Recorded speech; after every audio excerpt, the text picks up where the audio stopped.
নানুপুরের সুনামধন্য মহাপরিচালক কুতুবুল আলম আল্লামা শাহ জমিরউদ্দিন নানুপুরি রহমতুল্লাহি আলাইহির সুযোগ্য উত্তরসূরি পীরে কামেল আল্লামা শাহ সালাহুদ্দিন নানুপুরি দামাত বারাকাতুহুমের লিখিত বক্তব্য। আকীদা আসলাফের নীতি আদর্শের প্রশ্নে কারো সাথেই আপোষ করতে আমরা প্রস্তুত নয়। আমরা বর্তমান পরিস্থিতিতে আলেম সমাজের ঐক্যের বিকল্প নেই। দেশ, জাতি ও মানবতার প্রকৃত মুক্তি অর্জনের জন্য রাষ্ট্রীয়ভাবে ইসলামকে প্রতিষ্ঠা করতে হবে। জাতীয় পর্যায়ে ইসলামকে বিজয়ী করার জন্য মূল ধারার দেওবন্দি হক্কানি উলামায়ে কেরাম ও সকল ইসলামপন্থী দল সংগঠনকে সীসা ডালা প্রাচীরের ন্যায় ঐক্যবদ্ধ হতে হবে।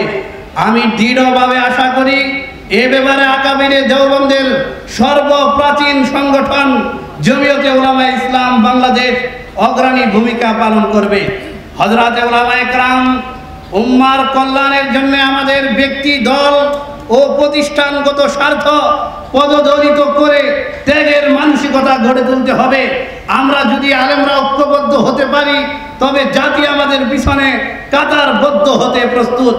ইসলামপন্থী দল ও আলেম সমাজের মধ্যে সৃষ্ট অনৈক্য ও কাদা ছুটাছুটি জাতির অন্তরে হতাশার জন্ম দিয়েছে।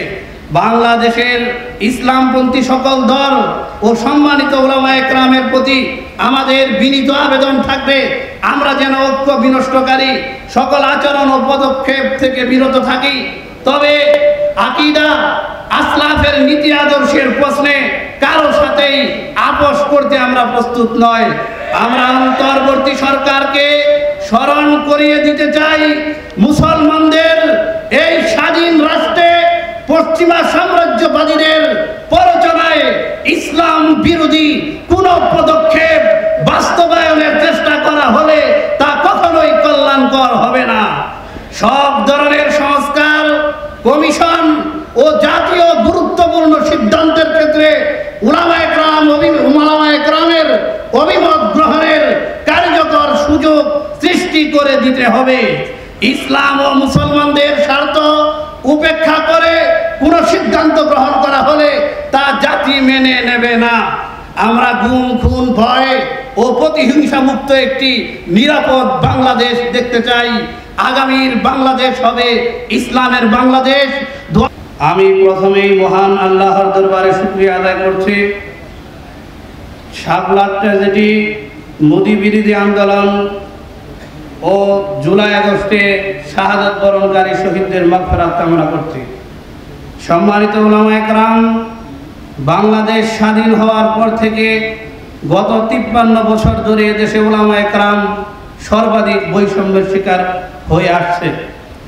অথচ বাংলাদেশের সংখ্যাগরিষ্ঠ মানুষ ধর্মপ্রাণ মুসলমান, আর আলেমগণই তাওহীদি জনতার প্রকৃত প্রতিনিধিত্বকারী। অতীতের সরকারগুলো বারবার আলেমদের দাবি ও প্রত্যাশাকে অবজ্ঞা করেছে। তারা বিদেশি প্রভুদের খুশি রাখতে গিয়ে জন আকাঙ্ক্ষাকে উপেক্ষা করেছে। ক্ষমতা অর্জন ও ক্ষমতা ধরে রাখার অবৈধ মোহ তাদেরকে স্বৈরাচারে রূপান্তরিত করেছে।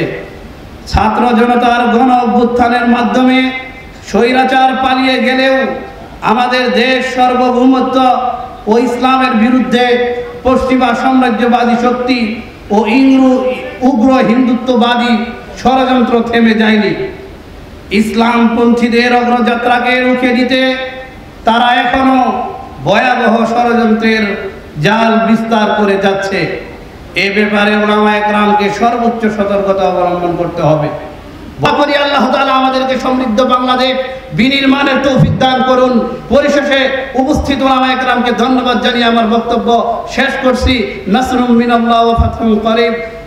শাহ সালাহুদ্দিন নানুপুরি, পরিচালক জামিয়া ইসলামিয়া ওবাইদিয়া নানুপুর।